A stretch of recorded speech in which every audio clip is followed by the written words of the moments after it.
Again, welcome to the April History at High Noon. Today's program is Roosevelt's Tree Army in Florida. It is presented by our very own Michelle Hearn, who has been the senior curator here at the Museum of Florida History for 10 years. Prior to that, she worked at the Shiloh Museum of Ozark History in Northwest Arkansas. And believe it or not, is the second presenter we've had in a week from Arkansas. She has a degree in anthropology from the University of Arkansas, a master's in cinema studies from New York University with a certificate in culture, media, and history. And she's worked on some wonderful exhibits for us here at the museum, including Civil Rights in the Sunshine State, Sun, Sand, Speed in Florida Auto Racing, and Living the Dream, 20th Century Florida. So now I turn it over to Michelle. Welcome, and everyone enjoy. Thank you, everyone, for for joining us for History at High Noon in April. I appreciate y'all being here. Today's subject is the Civilian Conservation Corps in Florida. We're going to look at this New Deal relief program and how it participated in massive reforestation efforts in the state and the establishment of the Florida State Park system and other types of infrastructure, and also how this program affected the enrollees, the young men who joined it. So first, we're going to look at Florida leading up to the years of the Great Depression.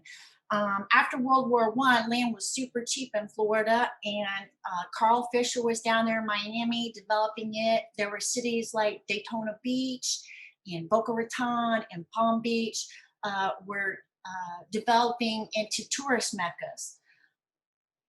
There was wild speculation at this time, especially in South Florida, so there was a land boom going on. 1926, hurricane hits Miami and it lashes the city for 12 hours. There's not a building in downtown Miami that was not damaged. The winds were 130, 150 miles an hour. There was flooding in the street. This brutal lesson in Florida weather ends the land boom. The historian Merlin Cox in 1964 wrote, "Vast suburban development stood as monuments of men's folly in the land boom." This is the Fritz Hotel after it became an aviation school in 1940. In the 1930s, it wasn't fully completed when it was turned into a house for incubating poultry and like poultry cages and incubators, and they had these housed in the luxurious hotel rooms. 1928, we have another devastating hurricane. It killed 1,000 people in Puerto Rico before it came ashore in Palm Beach. It caused Lake Okeechobee to flood its banks, which resulted in massive drowning deaths, 17 to 2,000 people. It's hard to determine because many of these people were migrant workers from the Bahamas. This was written about by native Floridian Zora Neale Hurston in her great American novel, Their Eyes Were Watching God. So 1929, we have the Mediterranean fruit fly invasion. This is one of the most destructive citrus pests in the world. It took out 70% of the citrus crop that year, and it cost the state $7.5 million that year alone in an eradication program. So these images, first the story that historians tell of how Florida entered the Great Depression early, along with the image of people on, happy on tourist beaches, sort of obscures the fact that poverty was already widespread in Florida before these events took place. It was primarily a rural agricultural state. It was the smallest state in the South. 1920s, it had the highest unemployment rate in the South, and also it was at least 50% rural.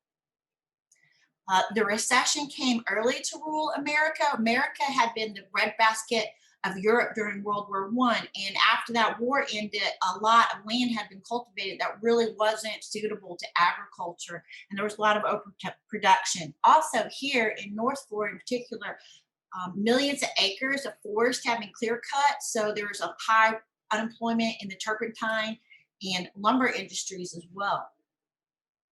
So after the Civil War, a lot of plantation owners, They developed a system of sharecropping where people would rent farmland and donate part of the crop. And this was to replace the African American enslaved labor they had lost. And this was an exploitative system. People were charged a lot of money for basic tools, for rundown shacks to live in, and it basically kept people working for free. So also at the same time, you had, you have the mechanization of farming, and this, along with the Great Depression, it's taking small farmers and turning them into tenant farmers, and then taking tenant farmers and turning them into migrant laborers. Florida was struggling with its own farming community, and there were actually tens of thousands of more people coming into the state looking to work in the big factory farms that were developing in South Florida. John Steinbach's The Grapes of Wrath tells the story of Oklahomans or Okies who were desperate for work moving to California, but they and other people came here too. As many as 50,000 people came here during the Depression looking for migrant work. So this family on the right here, they lived in their cars. At first, they lived in their cars. They lived under bridges, in rundown shacks without running water. This family from Tennessee here, they were camping in a field so they could work at a packing house in Winter Haven. And on the right is the government-built housing in Belglade for these migrant farmers under the Farm Security Act. A lot of these pictures you can find online at the Library of Congress or on Florida Memory, and the University of Florida published a great book about it in 1993 about the Farm Security Administration's photography division by Michael Carlbach and Eugene Provenzo, which is why we have a lot of these pictures. One of the main sources for today's presentation, though, is Dr. David Nelson's How the New Deal Built Florida Tourism, the Civilian Conservation Corps, and State Parks. And this was published just in 2020. It's based on an earlier dissertation he wrote on the same subject, which is available at FSU, and I highly recommend his book. So, Franklin Delano Roosevelt is elected president in 1932 on the promise of a new deal for the American people who suffered from the Great Depression. And, he's famous for his first 100 days in office. Him and his administration, they began creating all of these what became known as alphabet agencies to address the Great Depression, like the Social Security Administration and the Rural Electrification Act. Lots of them. But by far and away, his personal favorite and the favorite with the public at large was the Civilian Conservation Corps. As soon as within the first 8 days of office, he personally started drawing up plans for this organization. He felt the agency would help save the United States natural and human resources.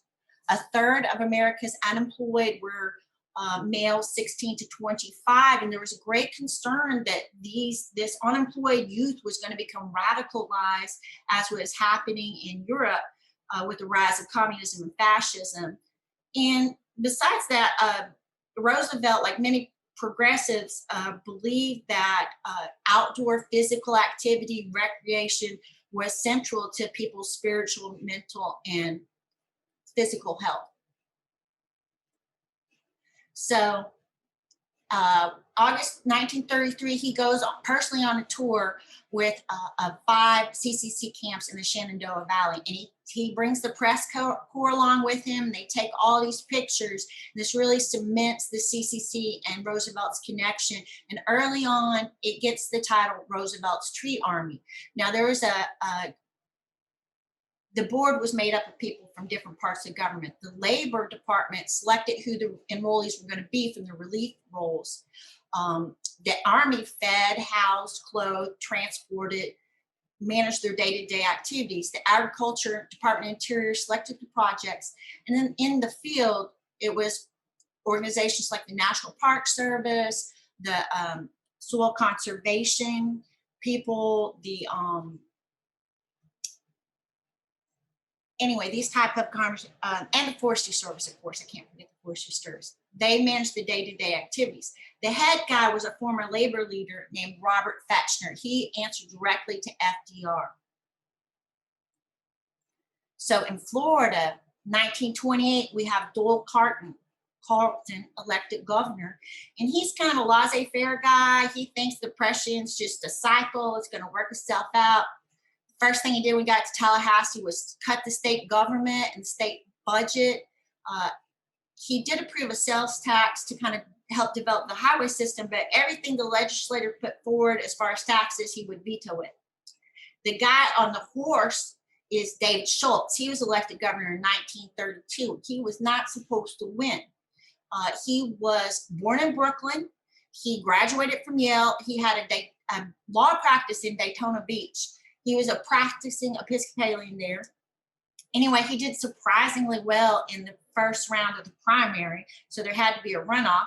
And former Governor John Martin decided to make a big deal out of his Jewish ancestry, so he sent people to Germany, where his parents had migrated from, to get affidavits saying, you know, this guy's from a Jewish ancestry. But David Schultz just ignored all that. He went around the state with a bullhorn, talking very directly to people about how he's going to help them with the depression. And he won, it really was a big surprise that he won. So let me catch up with my notes here. The enrollees had to be 18 to 25 years old, unemployed. They couldn't currently be in school. They couldn't be married. So that's where they came from. There was a second group. After World War II, the veterans were promised a bonus by Congress to be paid in 1941 for their good job. But as the Depression wore on, people were getting desperate, and they organized these bonus marches on Washington to get their bonus early. And so in lieu of that, they were offered jobs in the CCC and other of these type programs. So the veterans groups were between 35 and 50. And then the CCC also and other agencies also hired what were called LEMs, local experienced men. And that could be any age. It just depended on their skill set and what they were needed for. So the CCC in the state of Florida was under the state forester, Harry Lee Baker. Florida had created a forest service, partially in part with the encouragement of the federal government to deal with forest fires and also widespread deforestation from the timber industry. 16 million acres of forest had been stripped in Florida. Longleaf pine forest is some of the most ecologically diverse forests. It's home to like endangered species like the red-cockaded woodpecker. At one point, it covered 90 million acres in the United States, and there's about 3 million left, mostly centered here in Florida. So at the time, cattlemen, ranchers, the timber industry, they practiced what they thought of as prescribed burning. The United States Forest Service and the Florida Service were totally against this. And they, you know, not only did they set up these big system to manage fires, but they also did an education campaign. A lot of the research had been done in forest up north, and they didn't understand quite the role fire plays in Florida forest, or that, you know, it's necessary for things like longleaf pine to germinate, or for habitat maintenance for animals like the gopher turtles. So they had this widespread system. They built watchtowers, they built fire stations, they laid thousands of lines of telephone wires, and they had these massive education. They built fire breaks, all to try to control fires and build this communication system. Also, I should say, I want to point out, they didn't just do this on public lands. A lot of these CC units were placed on private lands, including lumber lands that had been deforested, and they replanted those. And those sort of transitioned at that time to be more managed forest we have in our pulp and timber industries today. So they built up, you know, under the Resettlement Act. The Resettlement Act administration come into existence in 1935. And it's specifically designed to help rural people, to help people who are impoverished in rural America, migrant workers, small farmers, tenant farmers. Anyway, a lot of this land was bought up, and the people were resettled on more arable land. These lands were, some of the lands were then taken and they were made into public lands in the form of state parks, national forests, wildlife refuges. So take, for instance, what is called the Wakulla Agricultural Demonstration Project. That resulted in the creation of the Apalachicola National Forest and also the expansion of the St. Mark's Wildlife Refuge. There are 275,000 acres were bought up and reforested to become the Appalachian National Forest. 1,100 CCC men worked to reforest this area, which had been repeatedly clear cut. By the way, the CCC planted more than 3 million trees in Florida. So they also built, you know, again, fire breaks, roads, telephone lines, recreational facilities. On May 13th, 1936, Franklin Delano Roosevelt declares the establishment of the Appalachian National Forest, which was expanded in 1938. So also land was added to what at the time was called the St. Mark's Migratory Wildlife Refuge. And this had an African-American CCC unit. This was still the time of Jim Crow, and the CCC units were segregated by race. And this is a picture, they built the Lighthouse Road, and they also built the retaining ponds and the, sort of for the migratory file that you see out there now. This picture is from a brochure that the St. Mark's National Wildlife Refuge put out, but I also found these old grainy pictures of them installing the road in the archives back in the 1930s.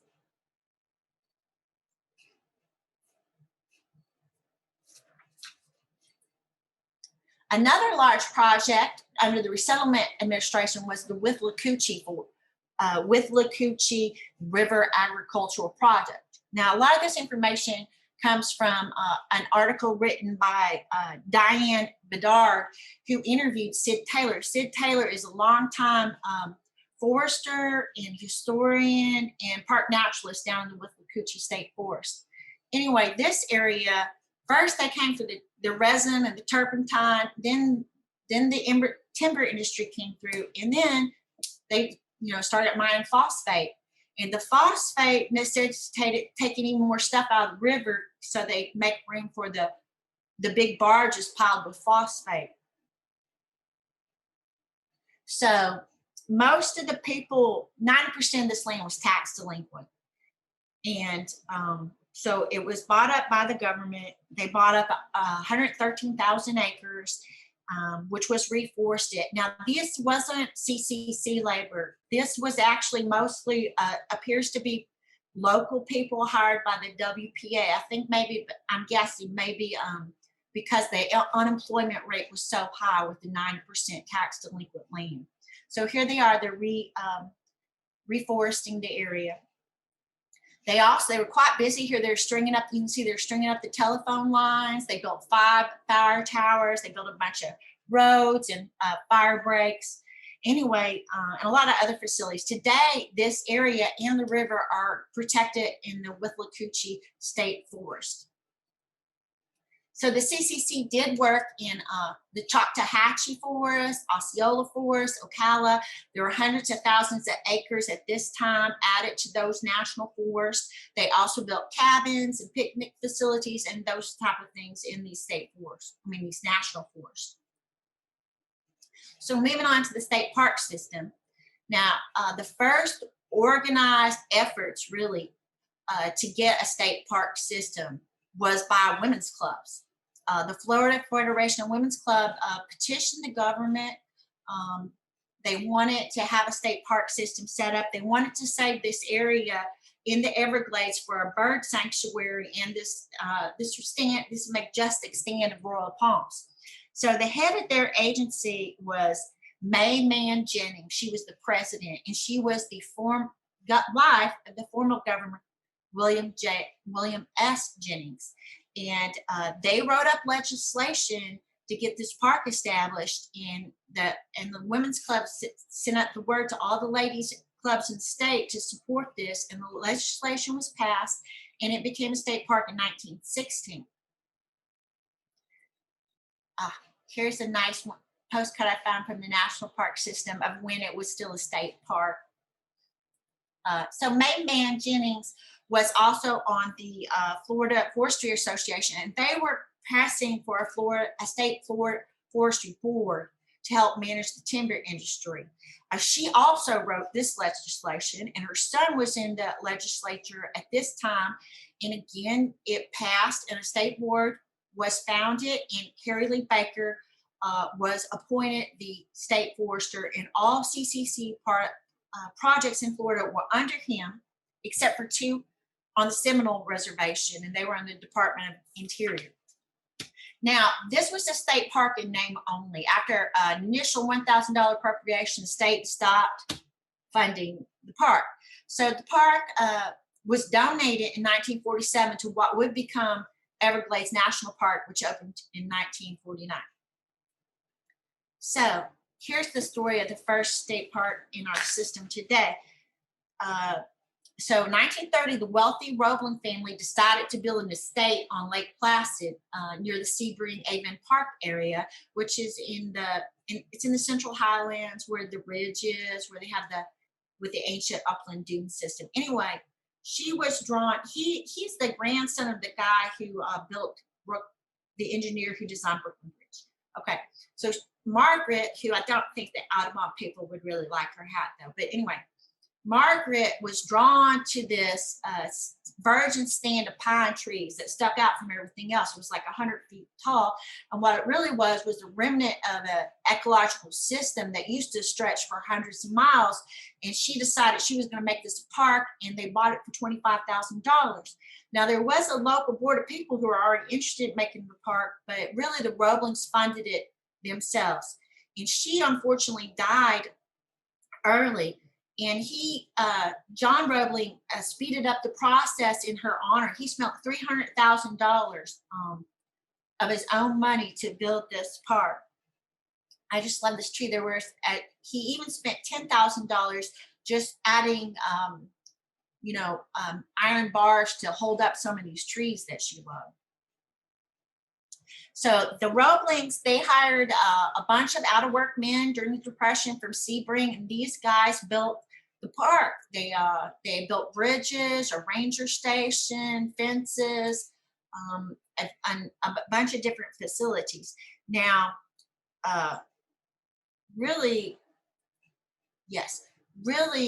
Roebling wanted the state to take over the cost, maintenance, operation of the state. And when David Schultz first got to office, Florida was quite poor. I mean, the state had a deficit.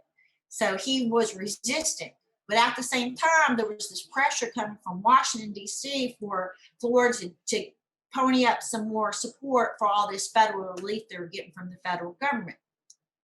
Anyway, after Roebling agreed to pay half the operation cost for the first 6 years, it did become Florida State Park. Schultz agreed. A CC camp was stationed there in 1934 to help enhance it. They were supposed to build a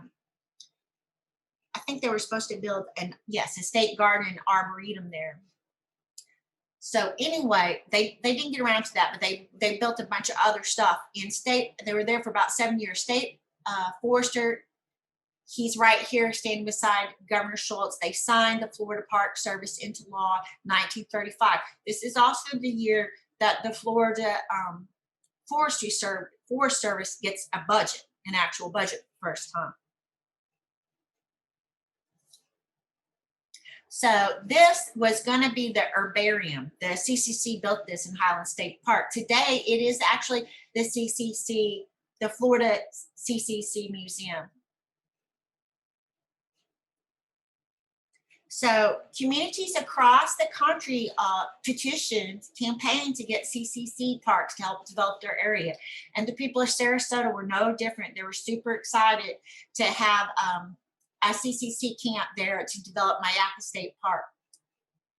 Now, in 1935, this is the second New Deal period, leaders in Washington insisted that African-American CCC members come from their nearby communities, the state they live in. And at the same time, the CCC unit, the CCC program doubled in size. This increased African-American camps in Florida from 4 to 13, with rest the 17 being white. Now, the first troop that went to Mayaka it was a white troop from South Dakota. And when the people in Sarasota found out that the next troop was going to be an all-American troop, they voted it down. So the Army responded by moving all the equipment, taking all the white Corps members that were there, moving them to an Army base, and just stopped working on it. Now, when the people realized that the Mayaka State Park was in danger of not coming to fruition, they requested the return of the African American Corps. And from 1934 forward, most of the Corps who were there would be African American. And these guys, over a 7-year period, they built miles of fire breaks, roads. They built a earthen dam to maintain part of Mayaka River during the dry season, picnic facilities, bridges. Here you can see them building a hand-hewn bridge. They also built these beautiful cabins out of local trees. They're made out of pine and oak and the trunks of sable palms. Approximately 200,000 African Americans and 80,000 Native Americans served in the CCC. So moving on to Florida cabins. There was actually a lot of tension between the National Park Service and the Florida Park Service. They had different goals, really. The National Park Service was very interested in creating these parks in their aesthetic. It's known as the National Park Service rustic style or parkitecture. They wanted to create things out of the natural area, natural materials in the area. They stressed at asymmetrical or an uneven kind of style. They were very interested in making parks that fit the environment and look like a natural area, which is not necessarily what the Florida Park System wanted. They wanted tourists, and they wanted to open these parks up as quickly as possible. And if that meant they look more like attractions than natural areas, then so be it. So there was a little tension back and forth there. I found this one quote from Dr. Nelson's book. It was something he found in the meeting notes between the Florida Park System and a citizens development group when this was being developed. And the plans were quite grandiose. The CCC was to develop, quote, bridle paths, a museum, a post office, an Indian pottery stand, an Olympic-sized pool, docks, a small zoo, a picnic area, a gas station, 20 cottages, a sandwich stand, a souvenir stand, a restaurant, a photo studio, and if time and budget permitted, a small airport. Now, the CCC did build a lot of facilities out there if you've been there. It's got a picnic facilities, a nature trail. It has a dock. It has this beautiful visitor center, which has a museum in it. Swimming, boating, camping grounds. There is a 9-hole golf course even. So Florida's leaders, yeah. So I'm sorry, I want to show you this early cave picture here. When they got there, this is interesting because the CCC units there was a white junior group, there was an African-American junior group, and there was a veterans group that built this over time. And when they first got there, the first cave they found was all full of graffiti, and the formations were broken and damaged, but they found 2 pristine caves, which they did excavate. So that was pretty exciting. Anyway, Florida's leaders, the governor, longtime agriculture commissioner Nathan Mayo, the powerful businessman Ed Ball of the DuPont fortune, they were buoyed and excited because of the return Florida was getting on promoting itself in these what were really national fairs, starting with the Century of Progress Fair in 1933, which was basically extended in Chicago in 1934, and so on. Florida created this elaborate exhibit building with these really developed dioramas and giant fruit stands and really had one of the best exhibits at these world fairs, and it actually was working over the period of the 1930s. The citrus, both our citrus sales and our tourism did increase. So this was their concern, that they wanted to get tourism in the state. They really wanted to improve the economy. So, you know, what we have today is kind of, I guess, the result of negotiations between these different interests. So Hillsborough State Park is really popular because it's close to Tampa and there's a lot of activities that the river affords. They built similar amenities in all these different camps, but they try to do something special and site specific for each camp. And at Hillsborough River, it's the wonderful swinging bridge that still crosses the river there. At Mike Ross Goldhead Branch State Camp, that was developed by an all veterans group. It has a small lake, scrub, marshland, an old stand of longleaf pine. These guys built cabins, but they also created furniture for the other state parks. Let's see, yes, and here's some cabins and pavilions they built. This park in 2020 was added to the National Register of Historic Places, and it's my understanding there's actually 70 sites in Florida state parks that are on the National Register. So Fort Clinch began to be built in 1847 after the Second Seminole War. It's over in Amelia Island in northeast Florida. Sorry, I have problems with my sense of direction. Anyway, the CCC, under the direction of the National Park Service, restored Fort Clinch. They also built cabins and a campsite there. So rounding out the first 7 state parks is Terrea. Now, David Schultz sent a forester over to the Apalachicola River. There's this rumor that the Terrea tree and the Florida yew only grew on this 20-mile stretch of the Apalachicola River, which turned out to be a true story. So he decided this would be a great place for a park. These guys, one of the things the CCC guys did in developing this park is they deconstructed this cotton plantation house, the Gregory House, took it across the river. 2 of them actually died doing this, and reconstructed it over a bluff overlooking the Apalachicola River. Now, people are still desperately trying to save the Terrea tree. And there's an article published about that this month, April 10th, in Bitter Southerner by Martha Park, called "This is Paradise." It's a great article about this area, its culture, history, and this effort to save the Terrea tree, and I really recommend reading that. Now, Delano had also been developed at this time. It was originally supposed to be, a Florida Forest training camp, which is what it opened as in 1938. But in 1941, it transferred and became the 8th Florida State Park.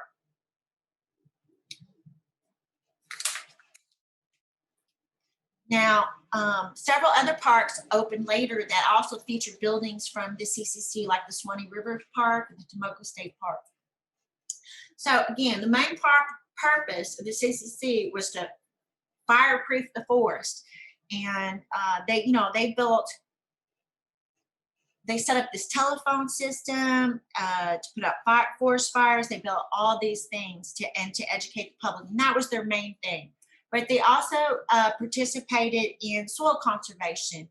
A camp was set up in Graceville, Florida, to help local farmers learn how to terrace farm, do contour farming, crop rotation, practice better, more modern techniques. Also in Niceville, that camp ended up helping with the beginning of Eglin Air Force Base. They actually surveyed and cleared the land for Eglin Air Force Base, and at one time there was over 1,000 CCC men there helping in the early stages of constructing the base. So historians argue how much did this help the economy? Some say it wasn't a big enough program to really have that effect. But I think it's important to remember that the people, the enrollees in this program, came from the poorest families. They were from the relief rolls, And the first thing in Florida, when they were recruited, they were sent to Fort Benning, Georgia for a 2-week conditioning period. There they got a haircut, they got 2 pairs of khaki clothes, they got a physical exam. Any physical problems they had at this time were addressed. And a lot of people were malnourished. They had been eating corn pone, beans, salt pork, and they were malnourished. So they had this 2-week conditioning period. As soon as they got in the CCC, they started getting this high quality diet. So they would have the strength to do these physical projects. The average CCC enrollee gained 12 pounds in the first 6 weeks. If the malnutrition was severe and or if there's some type of communicable disease, that conditioning period would be extended. So, they constructed their own camps. A full-size camp had 24 different buildings. It had a mess hall, library, barracks, medical center, education hall. They also built like baseball diamonds and volleyball courts, tennis courts, boxing rings, with equipment all furnished by the Army. So their camp life was quite regimented, as you might imagine, since the Army was in charge. They had revelry, they had, the 3 meals a day, they had hygiene and camp maintenance routines around their basic work. But in the evenings and on the weekends, they had leisure activities. They could go, into town perhaps. The most popular thing was baseball, though. And the camps would play different each other, still segregated though. This is a World War I camp. It's not particularly clear if this is a CCC camp or a WPA camp. They also hired people to do veteran camps to do public works. So one of the most advertised and popular aspects of the CCC was education. Florida at the 1930, the literacy rate was 50%.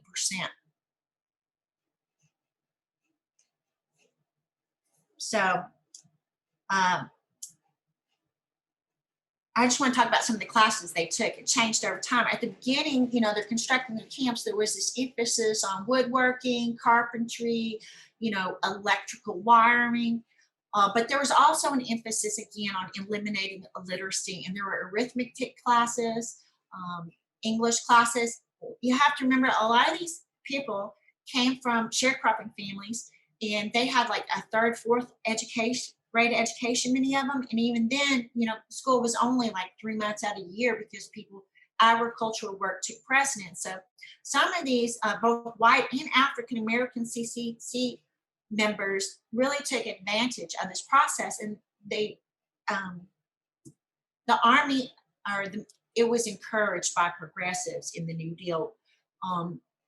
And in fact, a Niceville camp newsletter reveals that when they were going to reduce the number of enrollees at that camp, the first people who are going to be eliminated are the ones who weren't participating in the education program or didn't have their first aid certificate. Also, the camp newsletter was under the education program. So some of these gentlemen learned journalism skill, and it also created this camaraderie in the camp. In fact, it created camaraderie in general. This is the first time many of these people had worked outside of their family in a big group for a bigger goal for the common good. And it really fostered this idea of civics and a community spirit. So Hitler's Germany had their own version, apparently, of the tree army. So the government wanted to distance themselves from that, obviously. And so the education classes actually did have patriotism and civics included. Also, as we're getting closer to World War II, the CCC starts taking on more and more of a military bent. They also start having classes in things like Morse code, airplane, repair, auto repair, radio operation and repair, things like that might be useful. Director Fechner, the head of the CCC, as early as 1937, noted that they had already created a potential army of 2,300,000 men for the military. The CCC enrollees, they were already familiarized now with military protocol and structure.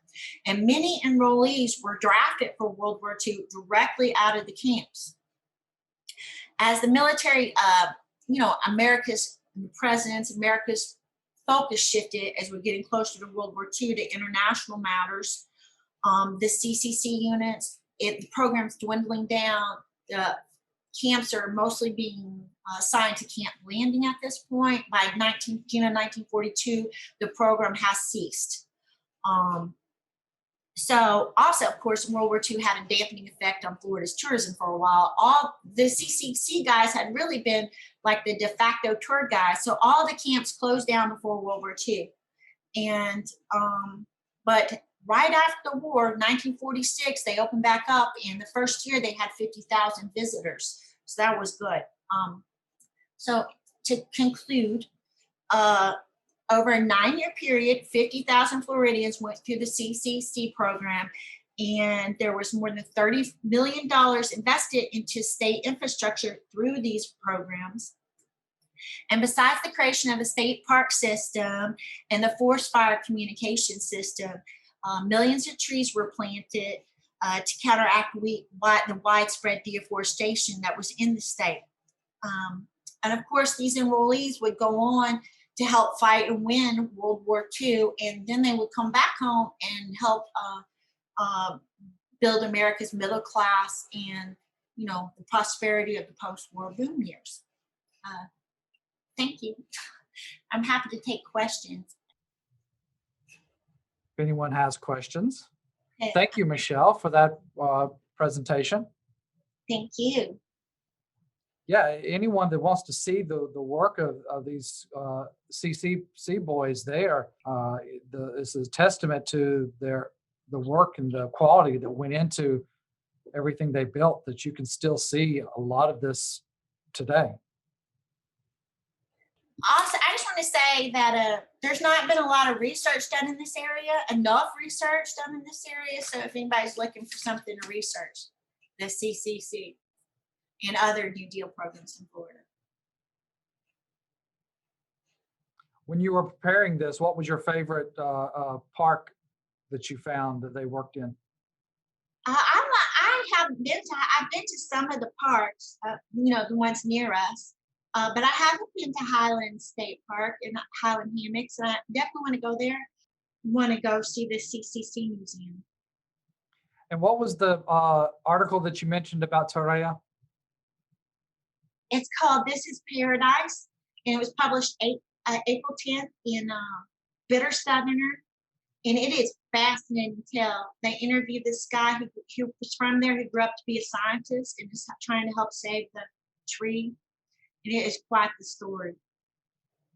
Again, thank you, Michelle, for your presentation. Thank you, everyone, for coming. I invite you all back to come for our May virtual History at High Noon, featuring Dr. Josh Goodman, who will be discussing his new book, Forest Capital, A History of Taylor County. So if you've ever wanted to know about Taylor County, Dr. Goodman will be here to tell you. Again, thank you all and have a good day.